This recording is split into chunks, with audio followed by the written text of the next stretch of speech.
Dhaka Ashulia elevated এক্সপ্রেসওয়ের নির্মাণাধীন peer ক্যাপের shutter ভেঙে পড়েছে একটি লরির ওপর। ঘটনাটি ঘটেছে মঙ্গলবার রাত ৮টার দিকে নবীনগর চন্দ্রা মহাসড়কের বলিভদ্র বাজার এলাকায়। তবে এই ঘটনায় কেউ হতাহত হননি, এমনটাই দাবি করছেন প্রকল্প পরিচালক শফিকুল ইসলাম। তিনি জানান, ঈদের আগেই ঢালাই কাজ শেষ হয়েছে। মঙ্গলবার রাতে শাটার খুলতে গিয়ে একটি লরির ধাক্কায় শাটারটি ভেঙে পড়ে যায়। শ্রমিকদের বলা হয়েছে রাতের মধ্যে শাটারটি সরিয়ে ফেলতে।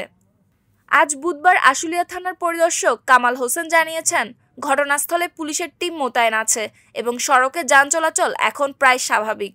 তবে নির্মাণাধীন স্থাপনায় নিরাপত্তা নিশ্চিত না হলে বড় ধরনের দুর্ঘটনা ঘটতে পারে, এমনটাই মনে করছেন স্থানীয়রা।